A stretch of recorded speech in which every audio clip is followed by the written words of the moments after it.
প্রিয় দর্শক, the great ওয়াল শোতে স্বাগত জানাচ্ছি।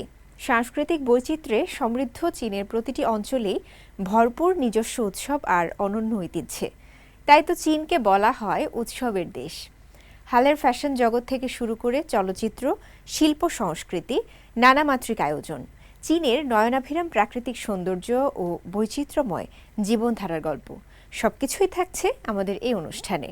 বরাবরের মতো আপনাদের সঙ্গে আছি আমি রাউজায়ে জাবিদ ঐশী।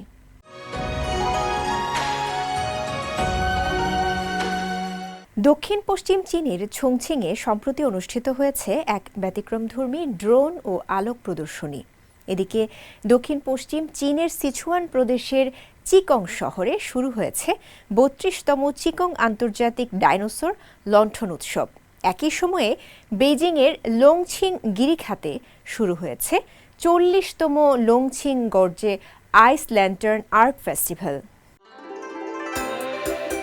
দক্ষিণ পশ্চিম চীনের ছংছিং পৌরসভায় সম্প্রতি অনুষ্ঠিত হয়েছে এক ব্যতিক্রমধর্মী ড্রোন ও আলোক প্রদর্শনী।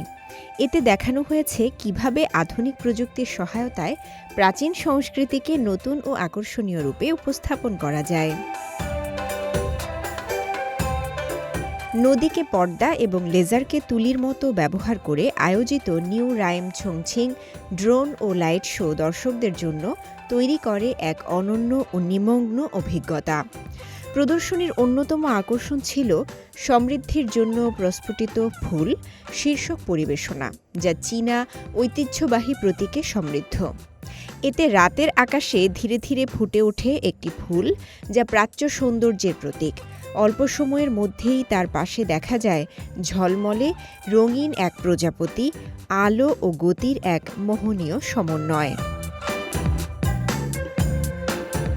জল, স্থল ও আকাশ, এই ত্রিমাত্রিক পরিবেশনা প্রদর্শনীর কাহিনী ও দৃশ্যপটকে আরও বিস্তৃত করেছে।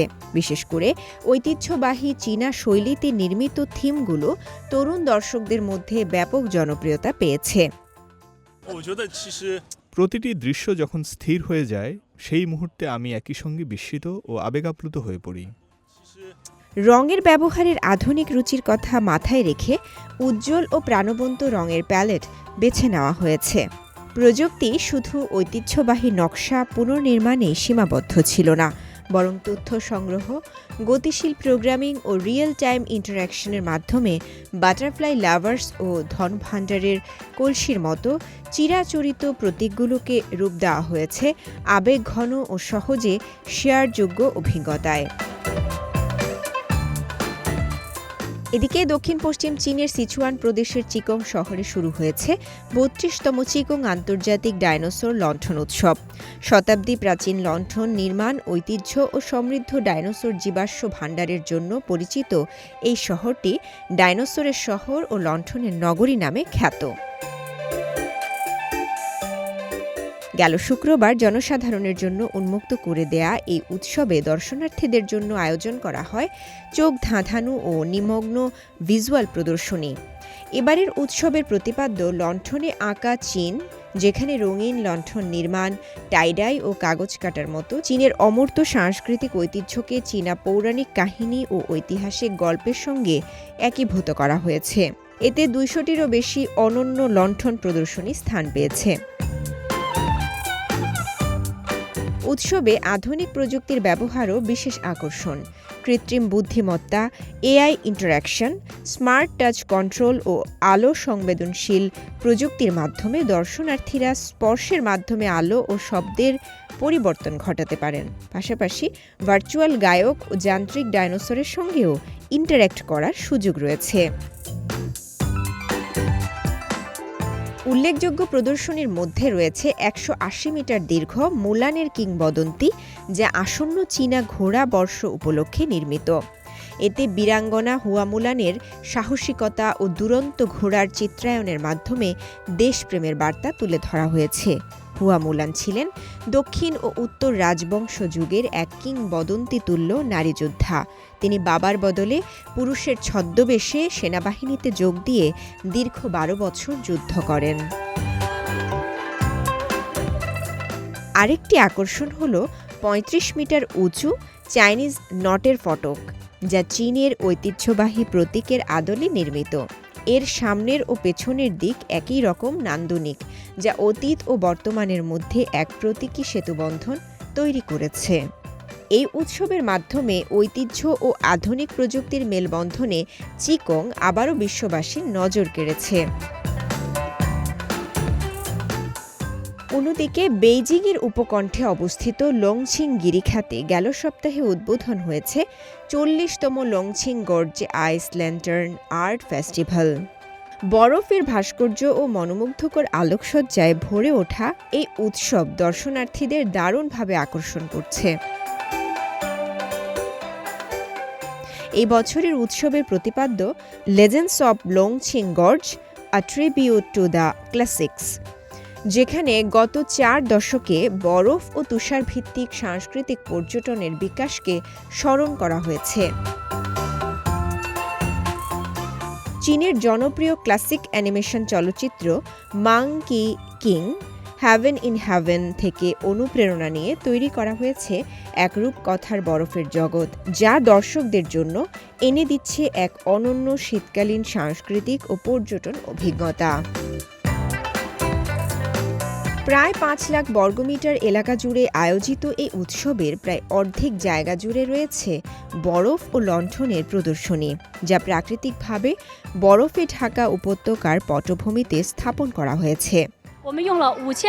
অনেক কৌতূহল নিয়ে আজ আমি এই বরফ লণ্ঠন প্রদর্শনী দেখতে এসেছি। বরফে খোদাই করা বানর রাজা ও বিভিন্ন দেবদেবীর মূর্তিগুলো সত্যি চোখের জন্য এক অনবদ্য উৎসব। লংছিং গর্জ আইস ল্যান্টার্ন উৎসব প্রথম শুরু হয় 1987 সালে। মজার ব্যাপার হলো, ওই বছরে জন্মগ্রহণকারীরা বৈধ পরিচয়পত্র দেখিয়ে বিনামূল্যে প্রবেশের সুযোগ পাচ্ছেন এবার। এই উৎসবটি চলবে আগামী মার্চ মাস পর্যন্ত। রাউজায় Jabid Oishi, CMG Bangla. China media গ্রুপের ইংরেজি নববর্ষ গালায় এবার আলাদা করে দৃষ্টি কেড়েছে হিউম্যানয়েড রোবটের অভিনব পারফরম্যান্স। এই আয়োজনে প্রযুক্তি আর মঞ্চশিল্পের মেলবন্ধন দর্শকদের সামনে তুলে ধরে এক নতুন অভিজ্ঞতা। সাংহাইয়ে মঞ্চস্থ নিউবট পরিবেশনায় গায়ক ও নৃত্যশিল্পীদের সঙ্গে তাল মিলিয়ে পারফর্ম করে হিউম্যানয়েড রোবট। তারা ব্যাকফ্লিপ, ড্রাম বাজানো এবং মানব শিল্পীদের সঙ্গে সমন্বিত নড়াচড়ার মাধ্যমে দর্শকদের বিস্মিত করে। দর্শক গালায় রোবটের পরিবেশনা কেমন ছিল চলুন দেখে নিই।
气盛，聚散总有时，可会潇洒走一回。今天我带我新助理零星巧手呀，这么灵活啊！因丰收的魔术，哦，呀，这么灵巧啊！还不错吧？呵，行啊，来，杯子交给我，有点悬，可以，感觉非常好。感觉你不想干了，是不是？最厉害是看这边，哇，还有受力量的小米，哇，天哪，瓜，这么大的南瓜，谢谢大家。哇，太厉害了！ প্রাচীন সিল্ক রোডের সুতি কাগার হিসেবে চীনের উত্তর পশ্চিমাঞ্চলের শহর সিআন শুধু একটি নগরী নয়, বরং পূর্ব ও পশ্চিমের সভ্যতার সেতুবন্ধন। হাজার বছরের পুরনো এই শহর থেকে শুরু হয়েছিল বিশ্বের সঙ্গে চীনের যোগাযোগের এক ঐতিহাসিক অধ্যায়। সেই ইতিহাসের পথ ধরে সিআনের ভূমিকা নিয়ে থাকছে রিপোর্ট। চীনের উত্তর পশ্চিমাঞ্চলে শায়ানসি প্রদেশের রাজধানী সিয়ান, প্রাচীনকালে যার নাম ছিল ছাংআন, যা ছিল সিল্ক রোডের সূচনাবিন্দু। খ্রিস্টপূর্ব 202 সাল থেকে খ্রিস্টীয় 907 সাল পর্যন্ত পশ্চিম হান ও থাং রাজবংশ সহ একাধিক চীনা সাম্রাজ্যের রাজধানী ছিল এই শহর। সিআন রেলওয়ে স্টেশন থেকে বের হলেই চোখে পড়ে তামিং প্রাসাদের তানফং গেটের বিশাল ধ্বংসাবশেষ। থাং রাজবংশের সময় এটি ছিল রাষ্ট্রীয় প্রবেশদ্বার। প্রায় 1300 বছর আগে বিশ্বের নানা প্রান্ত থেকে আগত দূতেরা এই ফটক দিয়েই প্রবেশ করতেন তৎকালীন বিশ্বের সবচেয়ে শক্তিশালী সাম্রাজ্যে শ্রদ্ধা জানাতে। এই ছাংআন থেকেই উটের কাফেলা মরুভূমি পেরিয়ে ছুটে যেত পশ্চিমে, আর চীনের দক্ষিণ পূর্ব উপকূলীয় শহর ছুয়ানচৌ থেকে জাহাজ পাড়ি দিত সমুদ্রপথে। সেই বাণিজ্য ও সাংস্কৃতিক বিনিময়ের নিদর্শন আজও ছড়িয়ে রয়েছে ইউরোপ ও এশিয়ার নানা প্রান্তে। এরই একটি উজ্জ্বল উদাহরণ তুরস্কের ইস্তাম্বুলে অবস্থিত তোপকাপি প্রাসাদ জাদুঘর। 1478 সালে নির্মিত এই প্রাসাদ ছিল অটোমান সাম্রাজ্যের কেন্দ্র। এখানে সংরক্ষিত রয়েছে হাজার হাজার চীনা শিল্পকর্ম, চিত্রকলা, ক্যালিগ্রাফি, স্বর্ণ ও রৌপ্য শিল্পকর্ম সহ প্রায় 12,000 চীনামাটির বাসন। আজ তোপকাপি প্রাসাদে প্রদর্শিত এই চীনামাটির শিল্পকর্মগুলো শুধু সৌন্দর্যের নিদর্শন নয়, বরং ইউরেশিয়া জুড়ে বিস্তৃত সভ্যতার বিনিময়ের জীবন্ত ইতিহাস। প্রাচীন সিল্ক রোডের সেই পথ চলার কেন্দ্রবিন্দু হিসেবে সিআন আজও স্মরণ করিয়ে দেয় সভ্যতার অগ্রযাত্রায় যোগাযোগ ও বিনিময়ের ভূমিকা কতটা গভীর। রওজায়ে জাবিদা ঐশী, সিএমজি বাংলা। চীনে শীত মানে শুধু আর ঋতু পরিবর্তন নয়, বরং উৎসব ও পর্যটনের হাতছানি।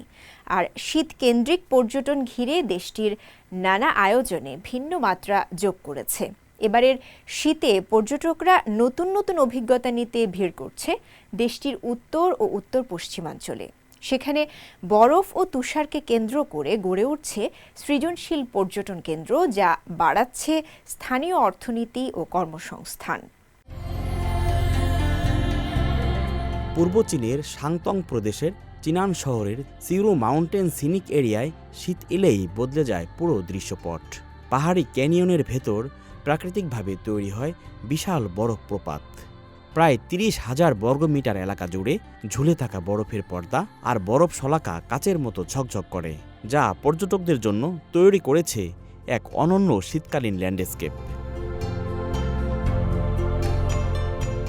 এবার দর্শনার্থীদের জন্য অভিজ্ঞতা আরও আলাদা করতে পার্ক জুড়ে যুক্ত করা হয়েছে আগুনের উপাদান।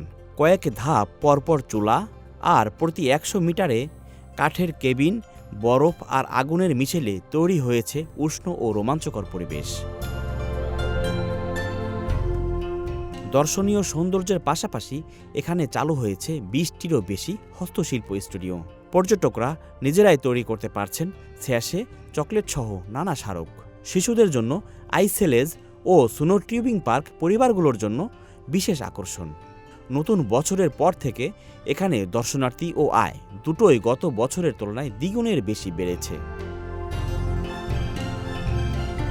উত্তর পশ্চিম চীনের নিংশিয়াং হুই স্বায়ত্তশাসিত অঞ্চলের ইনচুয়ান শহরেও চলছে আইস অ্যান্ড স্নোপাস মডেল।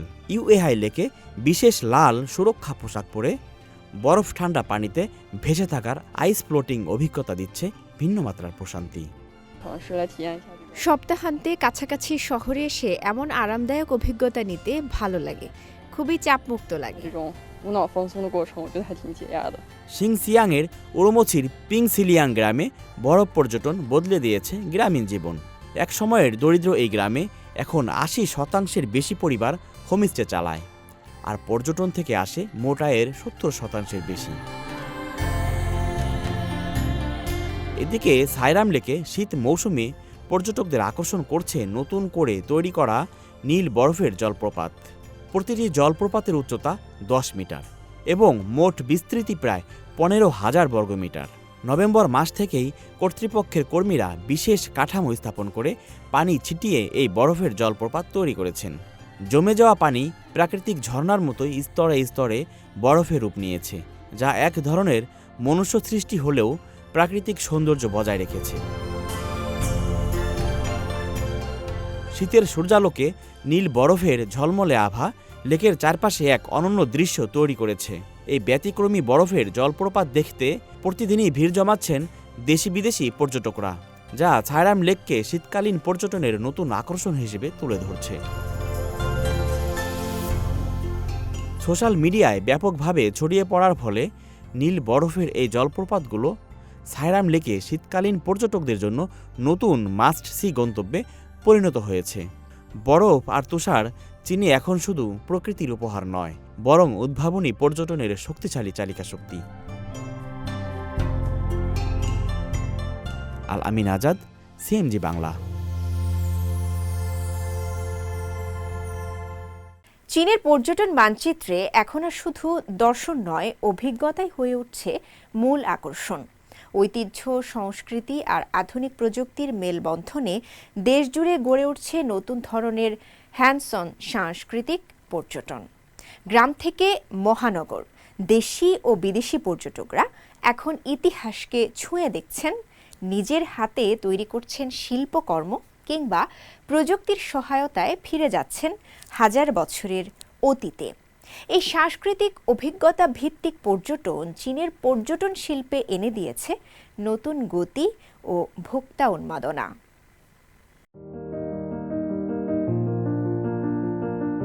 সাম্প্রতিক ছুটির মৌসুমগুলোতে চীনে অভ্যন্তরীণ পর্যটনের উল্লেখযোগ্য উত্থান দেখা গেছে। বিভিন্ন প্রদেশের মানুষ ভিড় জমাচ্ছেন এমন সব গন্তব্যে যেখানে শুধু দেখা নয়, সংস্কৃতিতে অংশগ্রহণেই মূল আকর্ষণ। পাশাপাশি ভিসামুক্ত নীতির সম্প্রসারণ আন্তর্জাতিক পর্যটকদের সংখ্যাও দ্রুত বাড়িয়ে তুলেছে। চীনের পূর্বাঞ্চলীয় আনহুই প্রদেশের শে সিয়ান কাউন্টির চানছি গ্রাম রাত নামলেই সরু গলিপথ আলোকিত হয়ে ওঠে শত শত মাছের আকৃতির লণ্ঠনে। ৮০০ বছরের পুরনো এই ঐতিহ্যবাহী ফিশ ল্যান্টার্ন প্যারেড এখন শুধু একটি উৎসব নয়, বরং পর্যটনের বড় আকর্ষণ। পর্যটকরা এখানে শুধু দর্শক নন, নিজ হাতে লণ্ঠন বহন করছেন, ঢোল বাজাচ্ছেন, এমনকি নিজেরাই তৈরি করছেন ঐতিহ্যবাহী মাছের লণ্ঠন। লণ্ঠনটা বেশ ভারী, কিন্তু হাতে ধরে হাঁটতে পেরে আমি খুবই আনন্দিত। মনে হচ্ছে আমি এই সংস্কৃতিরই একটা অংশ। এই অংশগ্রহণমূলক পর্যটনের ফলে চানছি গ্রামে লণ্ঠন উৎপাদন, ভাড়া, সাংস্কৃতিক পারফরমেন্স ও স্মারক বিক্রির মাধ্যমে তৈরি হয়েছে একটি সম্পূর্ণ অর্থনৈতিক চেইন। শুধুমাত্র ২০২৫ সালে এখানে পর্যটক সংখ্যা বেড়েছে ৪১০%। একই চিত্র দেখা যাচ্ছে চীনের সিরামিক্স ক্যাপিটাল হিসেবে পরিচিত চিংতেচেন শহরে। পুরনো একটি চীনামাটির কারখানাকে নতুন করে সাজিয়ে তৈরি হয়েছে থাও সি ছুয়ান সিরামিক কালচারাল পার্ক। প্রতি সপ্তাহে এখানে বসে জমজমাট নাইট মার্কেট। দেশি বিদেশি শিল্পীরা নিজেদের তৈরি চীনামাটির শিল্পকর্ম নিয়ে আসছেন, আর পর্যটকরা তা কিনে নিয়ে যাচ্ছেন স্মৃতি হিসেবে। আমি চীনা সিরামিক সম্পর্কে আরও জানতে চেয়েছিলাম। এখানে এসে মনে হচ্ছে ইতিহাস আর শিল্প একসঙ্গে জীবন্ত হয়ে উঠেছে। শুধু শিল্পকলা নয়, ঐতিহ্যবাহী পোশাক ও রাজকীয় ইতিহাসও বিদেশি পর্যটকদের টানছে। বেইজিংয়ের ফরবিডেন সিটির কাছে একটি হানফো অভিজ্ঞতা কেন্দ্রে দেখা গেল যুক্তরাষ্ট্র থেকে আসা পর্যটক জায়েদ ও তার বোনকে। এই পোশাক পরে মনে হচ্ছে আমি প্রাচীন চীনে চলে গেছি। সংস্কৃতির ভেতরে ঢুকে পড়ার অনুভূতিটা দারুণ। চীনের ইতিহাস যেন এখানে সময়ের সীমানা ছাড়িয়ে এসেছে। ঐতিহ্যবাহী পোশাক পরে পর্যটকরা নিজেদের ফিরে পাচ্ছেন প্রাচীন রাজবংশের সময়ে। সরকারি তথ্য অনুযায়ী 2025 সালে শুধু বেইজিংয়েই বিদেশি পর্যটক এসেছে 54 লাখের বেশি, যা আগের বছরের তুলনায় 39% বেশি। হুবেই প্রদেশে কবিতা আবৃত্তির মাধ্যমে ফ্রি প্রবেশ, হনানের খাইফেংয়ে হলোগ্রাফিক ইতিহাস, চ্যাচিয়াংয়ের লিয়াংচৌতে ভিআর ভ্রমণ, সব মিলিয়ে চীনে সংস্কৃতি ও পর্যটনের এই নতুন সংযোজন বদলে দিচ্ছে ভ্রমণের সংজ্ঞা। রওজাই জাবিদ ঐশী, সিএমজি বাংলা।